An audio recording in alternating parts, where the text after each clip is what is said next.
Har'a kan barannu maqaawwan gooftaa keenyaa fayyisaa keenya Yesuus Kiristoos erga inni nama ta'ee booda jechuudha.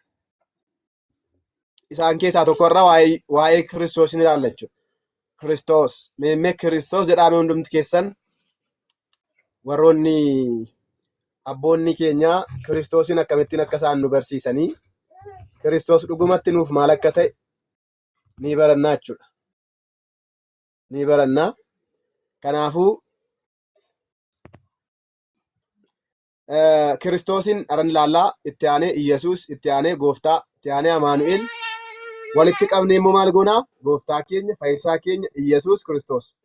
Ortodoksiin walitti waamtiidha, walitti qabdeedha kan isheen barsiistu. Mana kiristaanaa keenya keessatti Kiristoos maal akkamittiin barsiifama? Kanaan dura yaadattu dhaloota gooftaa lamaan baranneerra. Kiristoos dhaloota meeqa qaba? Ilmi Waaqayyoo dhaloota meeqa qabame? Gooftaan keenya, fayyisaan keenya Yesuus Kiristoos dhaloota lama qaba. Dhaloota tokkoffaa abbaa irraa haadha malee, lammaffaa haadha irraa abbaa malee dhalate jechuudha. Egaa dhaloota lammaffaa irratti waan isin beekuu qabdan jechi Waaqayyoo sun maal fudhate? Foon gaafa fudhatu maqaa kennameeftu jira. Maqaan kun maal jedhaman isiniin jedhee? Hubadhaa, dubroo Maariyaam naaf haa ta'u gaafa jettu. Yikunenni bekemetti balenni baalechi gizee hubadhaa. Foon isheerraa foon, lubbuu isheerraa lubbuu fudhatee gaafa waloomu maqaan kun maal jedhamee waamamaa isiniin jedhe? Maqaan kanaaf kennamu qofaatti jira baraachillee. Maal jennaa? Maqaa kanaan maal jenna? Maal jennee waamna waloomina kana? Waloomina foonii fi waaqummaa. Maatiin Kiristoos jedhee eebbifame daakun Waaqayyo isa eebbisu. Kiristoos gara biraa maal jennee waamna? Hubadhaa, battala foonii fi waaqummaan kun waloome. Waloomina ammaa waloomina jenna laa maqaa sana jechaan jira. Maqaan waloomina kan ibsu maal jedhama? Deebiin isaa Kiristoos. Okay? Of eeggadhaa obboloota kolaa. Amma danda'ametti Iyyasuusii fi Kiristoos waan jedhamu hiikkaa isaa baraa jirra malee gargar qoodaa jirra miti ishii. Iyyasuus gaafa hiiknu hiikkaa mataa isaa qaba laa. Fakkeenyaaf an Daani'elin jedhama. Ani maalidha? Namadha. An namadha. Bakka foonii fi lubbuun an qabaa naman jedhaman. Namoota biroorraa ammoo kan adda ba'u maqaa Daani'el jedhamuunidha. Kiristoosis amala lamarraati. Amala tokko. Qaama lamarraa qaama tokko gaafa ta'u maqaa akkamii kennameefi? Kiristoos maqaa jedhamu. Iyyasuus jechuun addunyaa kanarra deemaa ture waan ta'eef maqaan itti waamamu. Fakkeenyaaf Beetelihemitti maqaan isaa gaafa galmaa'u maal jedhamee galmaa'e? Iyyasuus jedhamee galmaa'e. Waliigalteerra miti? Maqaan isaa Iyyasuus jedhamee galmaa'e ishii. Addunyaan kan isheen ittiin beektu jechuudha. Iyyasuus. Maqaa ittiin addunyaan isa beektu Iyyasuus. Kanaafuu warri Yihuudootaa Kiristoos ta'uusaa beeku ni ilaalla jechuudha. Har'a warri Pirotestaantii beeku maqaa kana ni ilaalla jechuudha. Kanaaf sirnaan qalbeeffachuuf dhaggeeffachuun kan keessan jechuudha. Kiristoos jechuun afaan Hibruutiin Maasiyaas jedhama. Afaan Hibruutiin maal jedhama isiniin jedhee? Maasiyaas. Afaan Arabiffaatiin Masii jedhama laa. Afaan Arabiffaatiin Masii jedhama. Afaan Giriikiitiin Kiristoos jedhama. Kiristoos. Afaan Giriikiitiin Kiristoos jedhama. Akkasumas afaan Gi'iziitiin immoo Qibu'uu jedhama. Qibu'uu jedhama. Sagaleen koo jira laata? Afaan Oromiffaatiin kan dibame. Kan dibame jedhama jechuudha. Walumaa galatti hiikkaan Kiristoos jedhu maal jechuudha? Kan dibame jechuudha. Dibama jechuun kun immoo maal jechuudha? Kan kabajame jechuudha. Dibanni asirratti maal ibsaa? Kabaja ibsa jechuudha. Kabaja ibsa. Sirnaan hubadhaa. Kiristoos jechuun maal jechuudha? Hiikkaan maqaa isaa kan dibame jechuudha. Dibame jechuun zayitii dibamuu naamanidha? No, akkas jechuu miti. Kan kabajame jechuudha. Maaltu kabajame? Waaqatu kabajame? Maaltu kabajame? Kana sirriitti jala murtanii beekuu qabdu jechuudha obboloota ko. Maqaan kunis tajaajila gooftaa keenya fayyisaa keenya Iyyasuus Kiristoos kan ibsudha. Maqaan Kiristoos jedhu tajaajila Kiristoosiin kan ibsudha. Meemmee gaaffiin isin gaafa. Kiristoos tajaajila meeqa qaba addunyaa kana irratti? Tajaajila meeqa qaba Kiristoos? Beektanii? Tajaajila meeqa qaba Kiristoos? Tajaajila gurguddaa sadii qaba. Tokkoffaa mootiidha. Lammaffaa lubadha. Sadaffaa raajaadha. Maal isin jedhee? አንደኛ ንጉስ ነው። mootichi Ayihudi eessatti dhalate jedhamiti warri biyya fagootti dhufan sun የአይሁድ ንጉስ ወዴት ተወለደ አሉት እኮ ንጉስ ነው። ከዳዊት ስር ከዳዊት መንበር ላይ ስለተቀመጠ ቴሶ ዳዊት ረዋን ታኤፍ ሞቲ jedhamela ከናፉ ተጃጅሉማን isaa maal jedhee mootiidha jechuudha inni. gara biraanu raajiidha inni laa ነብይ ነው ደግሞ raajiidha. raajummaan isaa maali mootummaan isaa maali kan jedhu immoo ilaalachuudha. gara biraanoo luba inni laa luba akkamii immoo kan jedhu immoo ilaala. hubadhaa inni mootii akkamiiti? mootii moototaa. mootummaan isaa kun kan kennaa osoo hin taane kan amala isaati. kan amala isaati. kan amala isaati. akkasumas inni lubadha. lubummaan isaas kan amala isaati. mootii moototaa akkuma jedhamu hangafa lubootaa jedhama. liqa kaahinaat. si'a tokko gara qulqulleettii qulqullootaatti ol seenee aarsaa dhiyeesse laa of dhiyeesse aarsaa. innumti aarsaadha. innumti aarsaa fudhataa. innumti immoo aarsaa dhiyeessa. hubadhaa luba biroon barbaadu innumti lubadha. aarsaa biroon barbaadu inni aarsaadha. waaqa biroo hin barbaadu inni aarsaa fudhataadha. haala kanaani addunyaa kana walitti araarse laa. araarsummaanis ofittidha kan araarsa jechuudha. waaqa biraan barbaadu. waaqummaan abbaaf kan isaaf kanaaf qulqulluu jedhamee bakka sadiitti hin qoodamu waan ta'eef. kanaafuu Kiristoos maqaan jedhu tajaajila Kiristoos sadii agarsiisa laashi.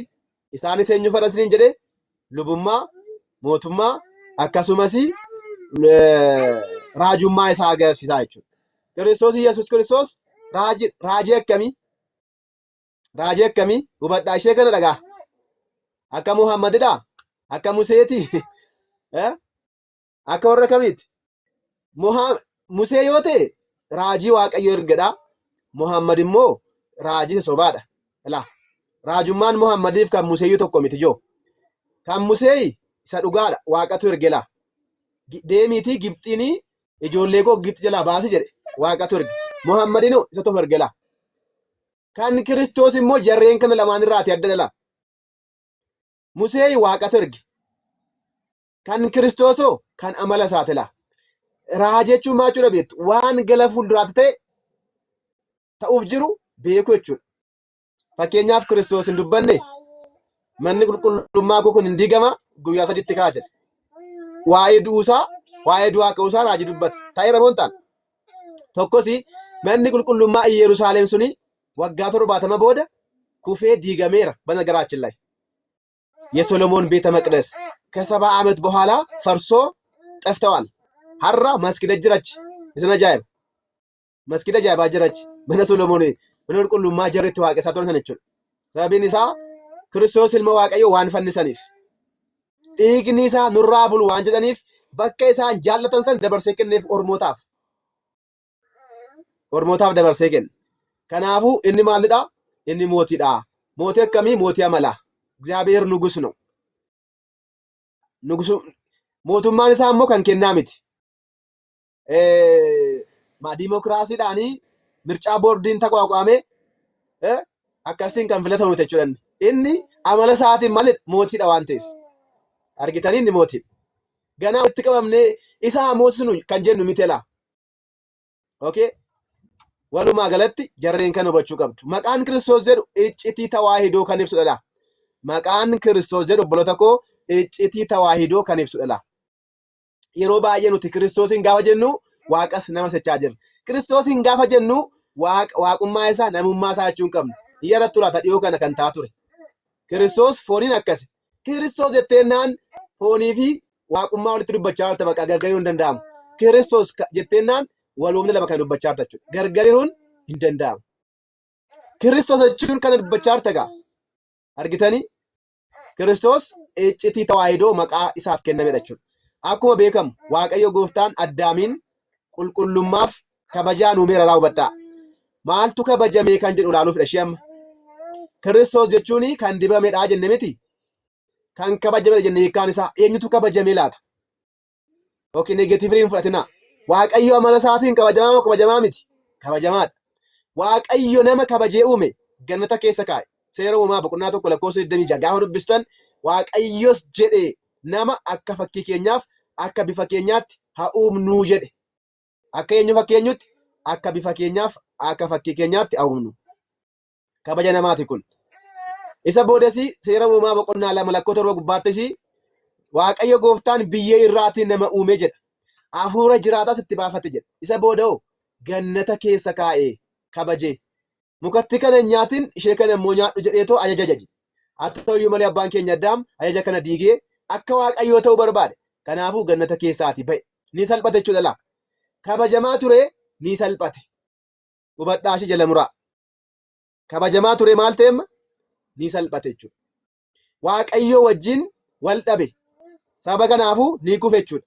Seera uumamaa boqonnaa 3 lakkoofsa kaasanii gaafa dubbistan hanga lakkoofsa 18tti bofti Hewaanin dogoggorsite gannata keessaa bahe jechuudha. Kanaafuu namni maal ta'e? Ni dogoggore. Abbaan keenya Addaam gannata keessaati ari'ame. Waaqayyoos Addaamiif maal godhe? Waadaa gale. Eenyu waadaa gale? Addaamiif waadaa gale. Hubadhaa. Waaqayyo Addaamiif waadaa gale. Qelemenxoos boqonnaa 2 lakkoofsa 23. Dhala kee irraa dhadheensi faayisaa guyyaa meeqatti? Guyyaa 5 walakkaatti. Waadaa galee fila. Hubadhaa ishii. Amma Kiristoos jechuun maal akka ta'e isinitti muufachaa jira. Waggaa 5,500 booda dhufee akka fayyisu Waaqayyo waadaa galeef. Kanaafis qulqulluun Phaawulos Galaatiyaa boqonnaa 4 lakkoofsa 4 gubbaarratti maal jedhee yeroon murame sun gaafa ga'u Waaqayyo ilma isaa isa durba irraa dhalate nuuf ergee nuun jedhila. Maal gaafa ga'u? Yeroon gaafa gahu. Yeroon gaafa gahu ilma isaa tokkicha isa maaraa dhalatu durba irraa dhalatu. Hubadhaa durba irraa dhalate ishii. Dubartii irraa miti. Durba irraa isa dhalatu sana nuuf ergee. Bu'uura kanaan jechi Waaqayyo jalqaba ture sun. Jechi Waaqayyo jalqaba ture sun.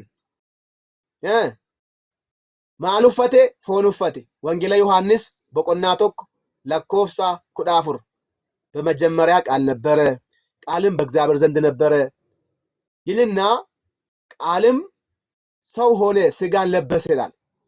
ጀችስ ማለት ፎን ኡፈቴ ነመታ ኤኑን ጀድ ኤጋ ጀች jalqaba ture kun yeroo foon dhala namaa wajjin waloomu maqaa Kiristoos jedhamu argate la. Okay? Gaafa waloominni kun ta'u maal argate? Kiristoos maqaa jedhamu argate. Maqaa Kiristoos jedhamu maal ta'e argate jechuudha. Hubadhaa. Kanaafuu maqaan Kiristoos jedhu kun waloomina waaqummaa fi foonii kan ibsudha. Manni kiristaanaa Ortodoksii jecha Kiristoos jedhu kana yeroo ibsitu yeroo hiiktu jechatu yookaan waaqummaatu fooniin waloome jetti. Kanaafuu jechi kun kabajamuudha miti. Meemee gaaffiin isin gaafadha. Kan kabajame irratti waaqummaa moo foonidha mee?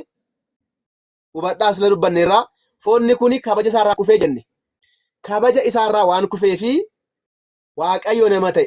Waaqayyo gaafa nama ta'u kan kabajame nama moo waaqadha? Jechi kun eenyuuf laatama? Eenyu kabajama? Kanaafuu deebiin isaa foontu kabajame boloota ko. Foonni akkamittiin kabajame? Gargaarumsaan kabajame? No. Waaqayyo immoo kabajamaadha silayyuu. Bara baraan inni kabajamaadha. Inni bara baraan kabajamaadha. Inni yoo nuti kabajuu baanneyyuu kabajamaadha. Waaqayyo samiirraati gadi bu'ee foon dhala namaa uffate. Yeroo kana foonni dhala namaa maal ta'e ni kabajame. Sababa kanaafuu maqaan kun maal ta'e? Kiristoos jedhamee too kennameef. Hubadhaa. Foon kabaja argate gaafa jennu garuu maal jechuudha? Gaaffii kana deebisuun gaariidha. Hirumsaan miti laa. Hubadhaa. Foontu kabajame gaafa jennu jecha kana sirnaan xiinxaluu fi hubachuu qabna obboloota ko. Kan hubachuu fi dursa foon ulfina argate yaada jedhu maal jechuu akka ta'e xiinxaluun irraa eegama. Foonni ni dibame jechuun maal jechuudha beektu? Ulfina qabeessa ta'e amala waaqummaa fudhate. Hubadhaa. Eruuq bi'isi nabbara. Foonni kanaan dura foon fagoo ture laa. Amma garuu maal fudhate? Amala waaqummaa fudhate. Foonni duraan du'u sun du'ee hafu sun amala waaqummaa wajjin waan waloomeef du'aa ka'e. Foonni bakka murtaa'aatti jiraatu sun maal ta'e amala waaqummaa waan fudhateef bakka baay'eetti argamuu danda'e. Asuma taa'ee waan biyya biroo jiru waan addunyaa hunda kee jiru beeka. Amala waaqummaatiin waan waloomeef. Kanaafis amalli waaqummaa kun amala isaa osoo hin dhiisin amala foonii fudhate. Amalli foonii kun amala foonii osoo hin dhiisin amala waaqummaa fudhate. Waloominaan jechuudha. Kanaafuu foonni sun maal ta'e ni kabajame laa obboloota ko. Kanaaf dhabeettu gaafa waa'ee Kiristoosin dubbannu of eeggannoon dubbachuu qabnaa kan jennu. Maqaan Kiristoos jedhamu kun waloominaaf kan dubbatamudha. Akka foon nama birootti dubbachuu hin qabnu foon kana. Maaliif? Foonni kun amala waaqummaa fudhateera laa. Foonni kun qofaatti kan hiramu miti. Kanaan booda jechi foon waan uffateef ni waaqeffame jechuudha laa. Ni waaqeffame ko. ከመለኮት ጋር ስለተዋሃደ ተመለከ አመለክ ነው። ni waaqeffanne ስጊው ቃል ስለሆነ እናመልከዋለን። ሩቅ ብኢሲ አይደለም። ነመ ቆፋ ሚቲ አካ አሪዮስ ዘደtti inni maalidha waaqas namas waan ta'eef ni waaqeffanne jechuudha. Egaa jechi waaqayyoo foonii fi lubbuu qulqulleetti dubroo Maariyaam irraati. Yeroo fudhatetti iccitii waloominaan maal ta'eera? Nama ta'eera. Sababa amala waaqummaa fooniin waloomee fi foon kanaan dura dadhabaa ture amma maal ta'e? Cimaa ture. Foonni kanaan dura du'aa ture waaqummaan waan waloomeef du'aa ka'eela. Watansaa እግዚአብሔር ከመዘነቃ እምነወም waaqayyo akka nama hirriba rafuutti hirribaa ka'e ilaa kan ka'e waaqayyoodha ishee obboloota. Waaqayyotu ka'e. Gargar qorinsa malee foon fudhatee ka'e, foonii waliin ka'e, waloominaan ka'e. Inni waaqayyos namas ta'e sun amma mirga abbaa jira. Abbaa keessa jira, abbaan isa keessa jira. Qaamaan Sillaaseen sadii yoo ta'an iyyuu Sillaaseen qaamaan sadii yoo ta'an iyyuu waaqummaan tokko. Foonni sun waloominaan qaama Sillaasee ta'e jechuudha. Hubadhaa. Ilmi waaqayyoo foon sanaan qaama Sillaasee irratti arfaffaa osoo hin dabaliin amma yoonaatti waaqeffamaa jira. Okay, eesh. Wangeela Luqaas boqonnaa 2 lakkoofsa 11 gubbaarratti har'a mandara Daawititti Kiristoos gooftichi isiniif dhalataa. Kiristoos gooftichi. Egaa Kiristoos jechuun maal jechuu akka ta'e sirraa hubattu jechuudha. Managaraachin laay. Kutaa kana gaafa laaltanii Iyyasuus Kiristoos dhugumatti Beetlihemitti akka inni dhalate maqaan isaas Kiristoos jedhamee akka moggaafame Masii jedhamee akka moggaafame nutti himaa jechuudha. Wareegamaa Jastiin abbaan jedhamu dhaloota kana yookaan kutaa kitaaba qulqulluu Wangeela Luqaas boqonnaa 2 lakkoofsa 1 gaafa hiikoo akkas nuun jedha. Barbaachisummaa gochimoota yookaan jechoota lamaanii akkamitti akka adda ta'an hubadhu. Kunis maalidha? Mucaan ni dhalataa. Ilmi nuuf kennamaa. Mucaan dhalateera, ilmis nuuf kennameera jedha. Iyyasuus Kiristoos abbaa irraa nuuf jedhe dhalate osoo hin taane abbaa irraa nuuf kenname. Hubadhaa. Iyyasuus Kiristoos abbaa irraa nuuf jedhe dhalate mitishi nuuf kenname malee. Kanaas Isaayyaas boqonnaa 9 lakkoofsa 6 gubbaarratti dubbifattu. Dhugumatti inni dura kan dhalatedha. Nuuf jedhee garuu miti dhalate. Nuuf dhalate yeroo jennu waaqummaan isaa duraan hin jiru jechuudha. Inni garuu dhalachuun qaama ilmaa waan ta'eef abbaa irraa dhalate. Dubroo Maariyaam irraa garuu nuuf jecha dhalate. Maqaan isaas Kiristoos jedhamee nuun jedha. Maqaan isaas maal jedhamee? Kiristoos. Egaa asirratti wareegamaa Jastinii Iyyasuus nuuf jedhee hin dhalanne. Kan inni jedhe dhaloonni isaa yeroon alatti waan ta'eef namni osoo hin uumamin dura waan ta'eef Kiristoos dhalachuun amala qaamaa waan ta'eef. Hubadhaa. Sillaasee barnoota Sillaasee gaafa barattan ilmi dhalataa jenne miti. Dhalachuun ilmaa suni amala qaamaati jechuudha. Qaamni ilmaa dhalachuudha jechuudha yeroo hundumaa. Kanaaf qulqullucha abbaan keenya Atinaatiyos ሃይማኖተ አበው yookaan amantaa abbootaa boqonnaa 31 lakkoofsa 18 gubbaarratti maaluun jira? Foonni ulfina kan argate jecha waliin waloomee waan amala jechaa fudhateefidha. Foonni maal kan argate? Ulfina kan argate la, kan kabajame, kan dibame jechuudha la. Maaliin waan waloomeefidha? Jechaan waan waloomeefidha. Foonni kan du'aa ture sun amma garuu jiraataa ta'e. Foonni kan addunyaa kanaa ture amma garuu jiraataa samii ta'e. waaqummaa wajjin waan waloomeef ammaan booda gargar ba'insa malee inni bara baraan waaqeffamaa ta'aa nuun jedha. Kunis kanaan dura kan hin waaqeffamne amma waaqeffame bara baraan jiraataa ta'e mirga waaqayyoo taa'e foon waaqummaadhaan waloome kun. Kanaafis maqaan isaas Kiristoos jedhama. Waloominaan qulqulluun Atinaatoos foon ulfinaa kan argate jecha waliin waan waloomeef akka ta'e ifatti nutti dubbata. Sirnaan ifatti nutti dubbata jechuudha. Ibsi qulqulluu Atinaatoos kun ibsa ijoo amantii Nisxiroosin dibamtoota Kaatolikii fi kan biroo kan diigudha. Hubadhaa. Nisxiroos maal jedhaa? Warri Kaatolikii maal jedhu? Warri dibamtootaa maal jedhu? Dibamtoota beektu laata? Dibamtoota beektu dhageessanii? Raachillaa Nisxiroosii wajjin tokkodha isaan. Nisxiroosiin immoo beektu miti ganiinsa isaa qaama lama amala lama qabaa jedha. Warri dibamtootaas yookaan qibaatinaa tsaggaa kan jedhaman kunis ilmi waaqayyoo dibameedha. Inni waaqummaan isaa kan kennaati malee kan amalaa miti lolaashi. Akkuma Daawit mootummaadhaaf dibame. Akkuma raajonni raajummaadhaaf dibaman Kiristoosis abbaadhaan dibamee ergame malee inni amala waaqummaa hin qabu jedhanii kan dubbatanidha. Biyya keenya keessatti naannoo Goojjam jiru natti fakkaata. Yoondoo garuu baadha. Maraachillaa በጣም ከባድ ነው. Biyya keenya keessa jiru wantoota kun. Walumaa galatti garuu amantaan Ortodoksii hin fudhattu jechuudha jara kana. Tawaahidootti naman jaroonni kun. Kaatolikii wajjin walitti dhiyaatu. Kaatolikii wajjin walitti dhiyaatu. Egaa kabaja gaafa dubbannu, dibama gaafa dubbannu akka isaaniitti miti jechuudha. Shakkitoonni tokko tokko kitaaba qulqulluu irraati jecha dibame jedhu. Hubadhaa. Kitaaba keessatti iddoo baay'eetti dibameera ka jedhamu baay'eetu jiru laa. Fakkii tokko isiniif kaasa. Faaruu Daawit 45:7. Faaruu Daawit 45:7 dubbisaa. Ati qajeelummaa jaallatte, jal'inas jibbite. Kanaaf Waaqayyo Gooftaan hiriyoota kee caalaa zayita gammachuu si dibe. Maal si dibe? Zayita gammachuu si dibe. Dubbiin kun Kiristoosiif dubbatame. Hubadhaa. Si dibechuun maal jechuudha maqaan dibedhamtu? Naa hiikame? Dibechuun maal jechuudha ree? Kiristoos jechuudha shabbalo tokko. Kiristoos. Kan dibameti Kiristoos. Kan dibame. So waa'ee Kiristoosin dubbachaa jira jechuudha. Masiicha waa'ee masiicha. Masii gaafa jennu Kiristoos jechuudha. Egaa shakkitoonni kutaa kana fudhachuudhaan abbaan ni dibaa. Ilmin dibamaa. Hafuurri qulqulluun dibataa jedhu. Hubadhaa jechi kun isin cimuu danda'a. Abbaan maal godhaa? Abbaani ni diba. Ilmoo ni dibama. Hafuurri qulqulluunoo dibatadhaa jedhu. Aab qabii. መንፈስ ቅዱስ ተቀቢ ማን ነው? ወልድ ተቀቢ መንፈስ ቅዱስ ቅባት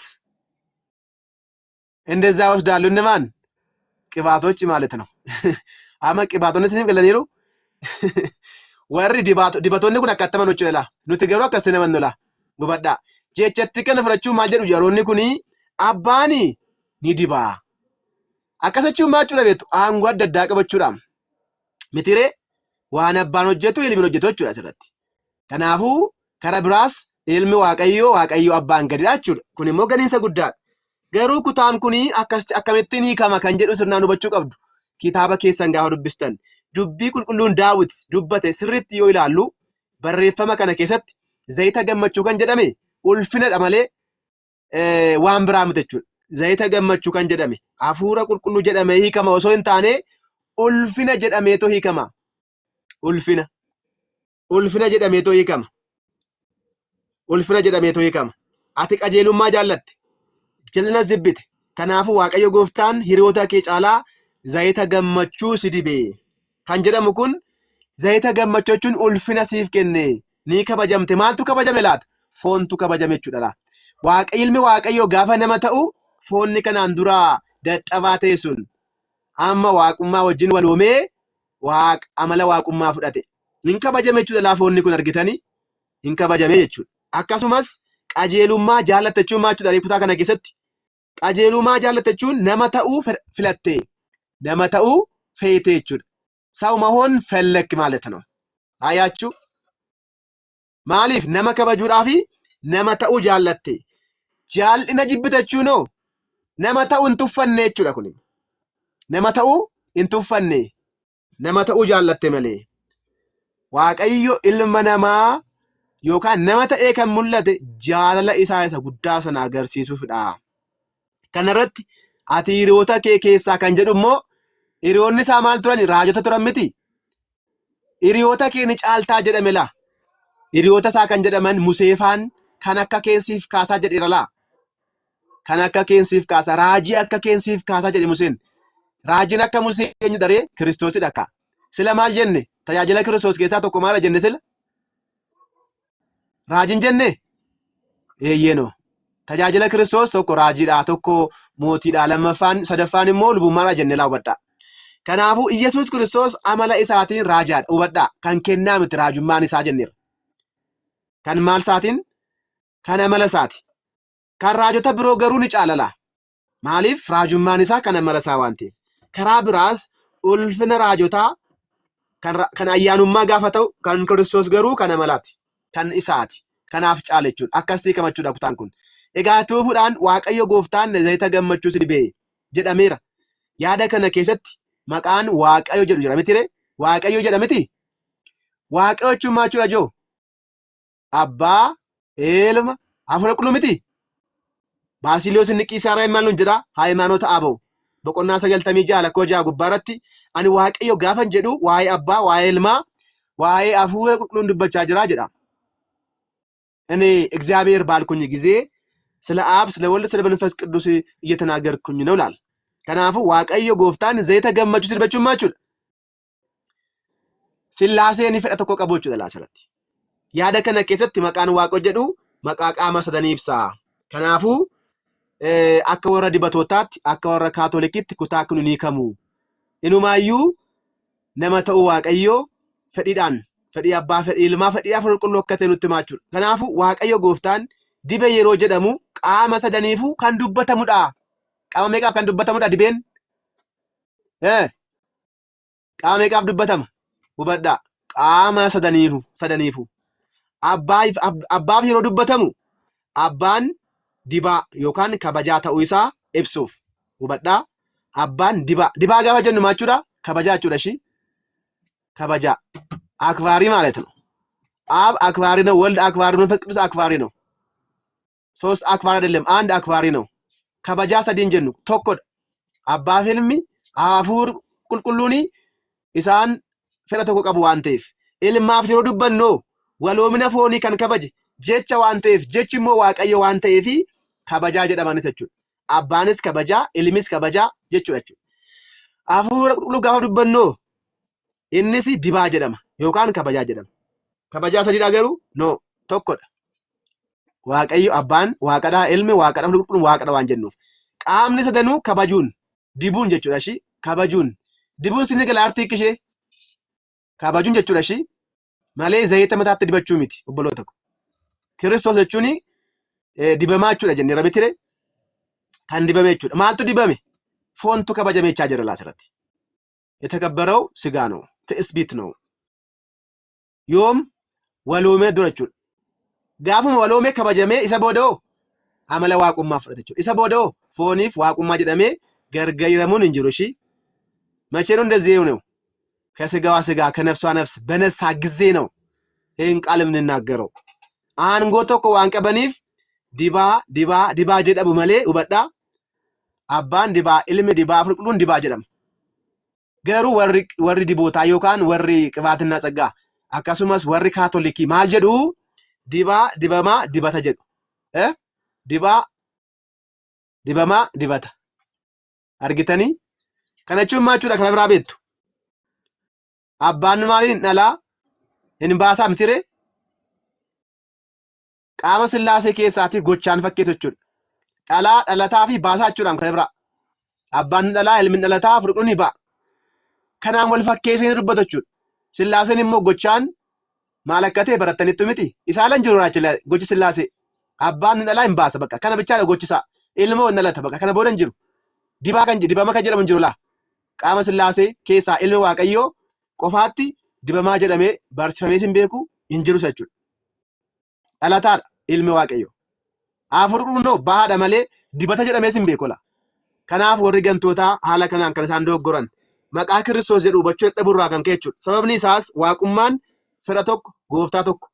kabaja tokko waan qabuuf jechuudha. Barreessaan seenaa mana kiristaanaa Awusaabiyoos Qisaariyaa abbaan jedhamu. Awusaabiyoos of the Qisaariyaa abbaan jedhamu. Church history, life of Constantine the Great, oration, price of Constantine book 1 verse 13. Positionii kana irratti maal jedha?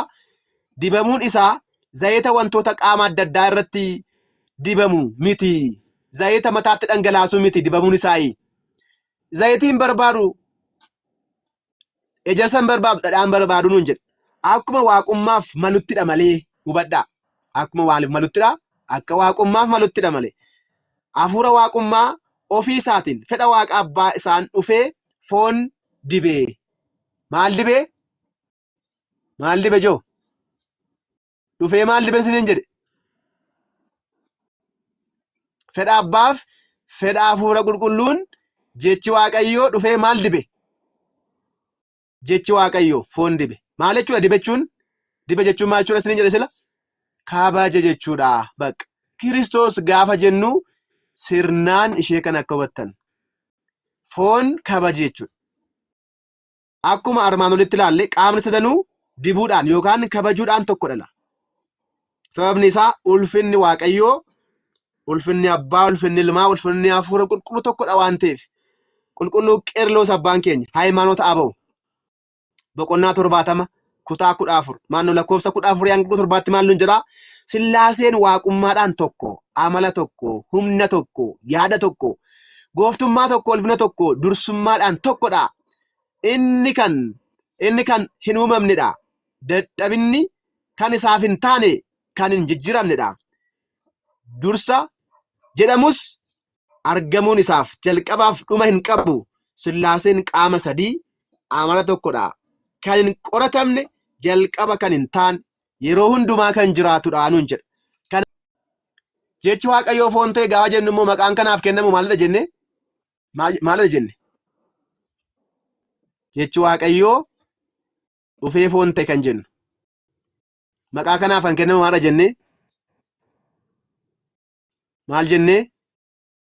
Jirtu miti loomii Kiristoos itteetti waaqayyo sin haabbisuu ishii gara biraanoo Kiristoos. Eebbifamaa isiniif galaaraa jechuudha. Kiristoos maqaa jedhamu kennamaaf jechuudha. Kiristoos.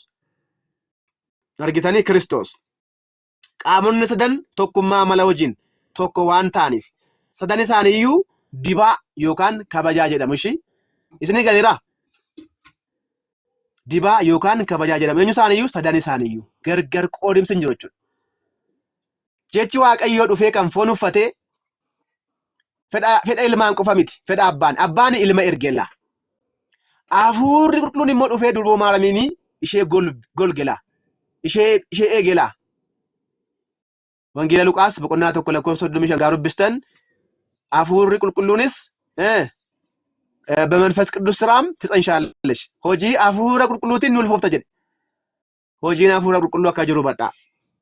Hojiin qaama sadanii tokkummaa keessatti beekamu dhaluu yookaan baasuu, dhalachuu fi ba'uudha malee dibamaa fi dibata kan jedhamu hin jiru.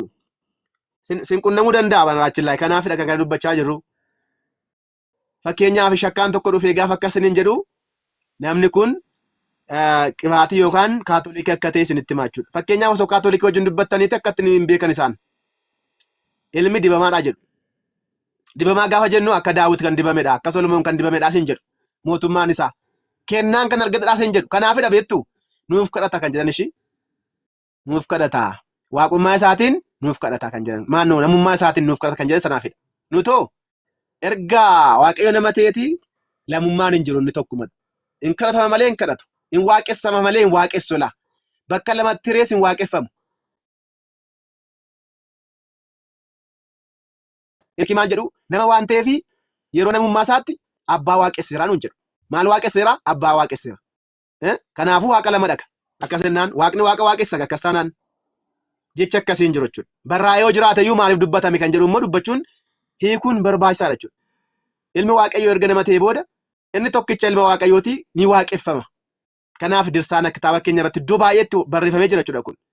Qulqulluun abbaan keenya Saawuroos Phaaphaasiin biyya Anxookiyaa amantaa abbootaa irratti amantaa abbootaa boqonnaa 84 caqasa kana qabachaa deema. 84 shan gubbaa irratti maal nuun jira? ilmi abbaa irraa dhalateera. Hafuurri qulqulluun abbaa irraa ba'eera. Abbaan ilma, ilmis hafuura qulqulluurraa osoo hin dursin ilmi abbaa irraa dhalachuun, hafuurri qulqulluunis abbaa irraa ba'uun waaqummaan sadan tokkummaa uumaa keenyaa tokkodha. Waliin dursuu bara baraan kan turudha. Kanaafuu dibama kan jedhu kun Sillaaseef hin hojjetu nuun jedhala. Argitanii? Dibaa jennaan dursaa jechuudha mitire. Macheem kan dibu tokko hangafa ta'uu qaba mitire. Miti. Fakkeenyaaf mootii Solomooniin kan dibee maalidha? Aangoo lubummaa kan qabu nama cimaadha, nama Waaqayyo biraatii ergamedha. Aangoo lubummaadhaan. Kana jechuun abbaan ilma caala jechuudha. Waliin caalan bara. Aangoodhaan tokkodha bakka. Aangoon qaama sadanii tokkodha waliin caalan. Qulqulluun abbaan keenya Phaawulos maal nuun jedhaa? Hojii duukaa bootaa boqonnaa 10 lakkoofsa 38 gaafa dubbistan Waaqayyo Iyyesuus isa Naazireetiin hafuura qulqulluu fi humnaan dibee. Maaliin dibee? Humnaan dibe. Akkas gaafa jennu Waaqayyo akkas ta'an Iyyesuus Kiristoos Waaqa mitachaa jira shi gaafa hiikkannu sirnaan dhaggeeffadhaa. Waaqayyo Iyyesuus isa Naazireetiin. Waaqayyo Iyyesuus Waaqa mitachaa jira akkas ta'an jechuudha. Hubannoo keessa galchaa. Waaqayyo Iyyesuus isa Naazireetiin hafuura qulqulluu fi humnaan dibee nuun jedha. Eenyu dibe? Waaqayyo. Eenyuun? Iyyesuusin. Akkatti hiikamaa? No. Kun egaa nama ganaa keejii galuufi kitaaban dubbisneefidha jechuudha. Namoonni tokko maal godhu? Kana galagasheen dubbisuudhaaf Iyyesuus Kiristoos Waaqa qabaa jedhu. Kana jechuun Waaqayyo hojii hafuura qulqulluutiin iccitii waloominaa raawwate jechuudha. Argitanii? Waaqayyo hojii hafuura qulqulluutiin iccitii waloominaa raawwate, waaqummaan namummaa fudhate waloomee jechuudha malee Waaqayyo kan jedhamu Iyyesuus kan jedhamu qofaatti qoodamee Waaqa lama akka hin jirre hubachuu qabna jechuudha. Kunis hojiiwwan hafuura qulqulluu dhokataa waan ta'aniif hubadhaa. Hojii hafuura qulqulluutiin nutti himaa jira jechuudha. Hafuura qulqulluuf humnaan dibela በመንፈስ ቅዱስ ግብር ነው ድንግል ማርያም የጸነሰችው። waaqummaa fi fundi namaa fi waaqummaan akkamitti waloome በመንፈስ ቅዱስ ግብር ነው የማይመረመር ነው። yeroo baay'ee hojii ciccimaa hojii namaaf hin galle hafuura qulqulluudhaaf kenna kitaabni. Mee fakkeenya tokko isiniif kenna. Wangeela Yohaannis boqonnaa 3 lakkoofsa 5 gubbaa maal nun jedhaa? Dhuguma isiniin jedha namni bishaaniif hafuura irraati yoo hin dhalanne mootummaa Waaqayyoo hin argu jedha. Nuti yoo hafuura qulqulluu qofaarra dhalannaa? Eeyyee yookaan lakkedhaame? Kitaabni akkas nun jedha laa. Namni bishaaniif hafuura qulqulluu irraati yoo hin dhalanne bishaaniif hafuura irraa dhiifama. Hafuura irraa jedha. Bishaaniif hafuura irraati yoo hin dhalanne mootummaa Waaqayyoo hin argu nun jedha. Nuti hafuura irraa qofa dhalannaa? Akkas jechuudha? Akkas jechuu miti. Hafuura jechuun maal jechuudha? Hafuura dhaloota hin mul'anne jechuudha. Nargamaa hafuurri, nargamaa qilleensi. Gadi siqee nuun jedha bar. Wangeela Yohaannis boqonnaa 3 lakkoofsa 7 gaafa dubbistanii መንፈስ ቅዱስ ማን ነው? ንፋስ ከየት እንደሚወጣ ታውቃለህ ይላል። hafuurri qilleensi eessaa akka dhufu beektaa jedha. Qilleensi eessaa akka dhufu beektaa jedha. Qilleensi eessaa akka dhufu hin beekamu jiru. Kanaafidha beektu. Dhaloonni keenya hin argamu jechuudha bishaan irraa gaafa dhalannu. Bishaan hin argama, hafuurri garuu hin argamu laa. Kanaafuu nuti eenyurraa dhalannaa? Sillaasee irraa dhalanna. Sillaaseen hoo abbaa, ilma, hafuura qulqulluudha. Kutaan kun akkamitti kamaree hafuura jechuun maal jechuudha? Hin argamu Waaqayyo jechuudha laa. Dhaloota hin argamneen dhalattochaa jira malee qaama sadii keessaa hafuura qufaarraatti dhalattochaa hin jiru. Kanaaf immoo gooftaan ragaa nuu ba'e. Wangeela Maatewos boqonnaa 28 lakkoofsa 19 gubbaarratti egaa deemaa. Maqaa abbaa kan ilmaa kan hafuura qulqulluutiin maal godhaa? Cuuphaa jedhe. Maaliin cuuphamna nuti joo? Abbaa, ilma, hafuura qulqulluu. Innaa Yohaannis Kiristoos jecha nama dubbachaa jira asirratti. Yohaannis irratti bishaaniif hafuura irraa jedhe. Asirrattoo abbaa, ilma, hafuura qulqulluu jedhe. Kana jechuun maal jechuudha? Qaama Sillaasee nutti hima. Hojii duukaa bootaa boqonnaa 10 lakkoofsa 38 gubbaarratti Waaqayyo Iyyesuus isa Naazireetiin hafuura qulqulluu fi humnaan dibe gaafa jennu Kiristoos hafuura qulqulluudhaan akka nama ta'e akka dhalate nutti himaa jira malee Waaqayyo adda addaa akka jiran nutti himaa akka hin jirre hubachuu qabna. Hojii hafuura qulqulluu nutti himaa jira. Dibuu jechuun immoo maal jechuudha? Waaqayyo nama ta'e jechuudha. Hubadhaa dibuu dibame jecha jedhu gaafa argitan waaqayyo nama ta'e jechuutti hiikamaa jechuudha. Kun immoo akkamittiin ta'e? Wangeela Luqaas boqonnaa 1:35 gubbaarratti hafuurri qulqulluun sirra bulaa jedhe Gabrieliin. Kanaafuu dubroo Maariyaam kan isheen ulfooftee deesse hojii hafuura qulqulluutiin jechuudha. Hojiin kun immoo hin qoratamu jechuudha. Akkamittiin jechuu hin dandeenyu jechuudha. Bara baraan kan jiraatu waaqayyo foon uffatee waan ta'eef. Kanaaf qulqulluun abbaan keenyaa Baasiliyoos Niqisaariyaa Kiristoos maqaa moggaasuun guutummaa amala isaa himuudha. Hubadhaa. Kiristoos jettee gaafa waamtu guutummaa amala isaa himuudha. Isiniif galeera? Namni tokko Kiristoos gaafa jedhu guutummaa amala isaa nutti himaa jira. Maal jechuudha amalli isaa? Waaqas namas jechuudha. Sababni isaa gara abbaa fi hafuura qulqulluu isa ilma ergeetti waan akeekuuf fedha abbaaf fedha hafuura qulqulluutiin waan dhufeefi isaanin dubbachaa jirramuuti jedha. Kunis barsiisa Phexros hojii duukaa bootaa boqonnaa 10:38 gubbaatti dubbatedha. Dabalataanis faaruu 45 torba irratti kan dubbatedha nun jedha. Basil the Great on the Holy Spirit number 12 lakkoofsa 12 gubbaatti qulqulluu Baasiliyoos Niqisaariyaa hojii hafuura qulqulluu jedhu irratti waa'ee Kiristoosiin gaafa dubbattu guutummaa amala Kiristoosiin dubbachaa jirta. Guutummaa amalaa ilma waaqayyoo dubbachaa jirta. Guutummaa gaafa jettu maal jechuudha? Namas waaqas ta'uu isaa dhugaa bahaa jirta. Kanaafuu isin yeroo baay'ee Kiristoos jedhaa dubbadhaa jechuudha. Dogoggora of eeguudhaaf. Okay? Kiristoos gaafa jettan guutummaa maqaa isaa dubbachaa jirtu. Inumaayyuu Kiristoos Iyyasuus Kiristoos gaafa jettan immoo baay'ee guddisaa jirtu. Itti dabalatan immoo gooftaa keenya, faayisaa keenya. Iyyasuus Kiristoos gaafa jettan immoo perfect taatan jechuudha. Iyyasuus jechuun seexanni hin jedhama raachilla Iyyasuusin. Itti dhufna boodatti. Amma warri Pheenxee yeroo baay'ee Iyyasuus immoo Kiristoos hin jedhu. Eenyuun jedhu warri Pheenxee? Warri Musliimaa hoo? Warri Musliimaas ta'e, warri Yihuudootaas ta'e, warri Protestaantii eenyuun jedhu? Kiristoos immoo Yesuus jedhume yeroo baay'ee dhaggeeffatan otoo ta'e. Warra Musliimaa Kiristoos jedhu dhageessanii beektu laata? Warra Protestaantii Kiristoos jedhu dhageessanii beektu laata? Warra Yihuudootaa Kiristoos jedhu dhageessanii beektu laata? I think itti dhufna caqasoota isaan jedhan. Warri Musliimaa warri nama jedhu isaa jedhu Yesuus jedhu. Warri Pheenxee immoo Yesuus qofa jedhu. Warri Musliimaa namicha Naazreet ilma Yoosef isa Samaaricha nama ta'e osoo jiru waaqa ofiin jedha. Guyyaa tokko Kiristoos jedhanii hin beekan argitanii. So amantaan ጀመር ክርስቶስ ክርስቲያን አመቲኑት በክርስቶስ ክርስቲያን ነው ከተባልነው በነገራችን ላይ አቀመቲ ነምኒ ሁንዴ መቃሳራን ፈተጆ ኢየሱስ ቆፋ ወሶ ክርስቶስ ቆፋ ደነ መተኩ ሳኒ ወይቶላ ከናፉ ወሪ ፕሮቴስታንቲ ዋቆ ነፍሴ ሳኒ አማሩ ከተኮስ ከረብራሲ ይሁዶ ተፈካቶቹ ያ ዋቆ ነፍሴ ሳኒ አማሩ ነር ከናፉ ራጃን ሙሴኒ ዲበተ ዘይታ ዲቡ የሮ ጀዱ ሙሴን ዘይተ ቴሶ ከኩዋራ ፉዴ ኤቢሴ መታ አሮን ዲብረላ አጋከነ ምትሺ ሙሴን አሮንን ዲቤራሞ እንድነጆ ጨቀሳ ከነ ገበዳ ሲረሌ ወታ ሳዴ ኩለማ ሙሴን ኙን ዲቤ አሮንን ዲቤ ዲበኒ ክርስቶስ ዲበተ አካስሚቲ ኦኬ ሳሙኤል ሳኦሊን ዲቤራ ሳሙኤል ኙን ዲቤ ሳኦሊን tokkoffa Saamu'eel 11 tokkoffa Saamu'eel 11 akkasumas mootichi Daawit dibameera mootichi Daawit tokkoffa Saamu'eel 16 okay raajonni baay'eenis dibamaniiru la tokkoffa Saamu'eel 19 fakkeenyaa fi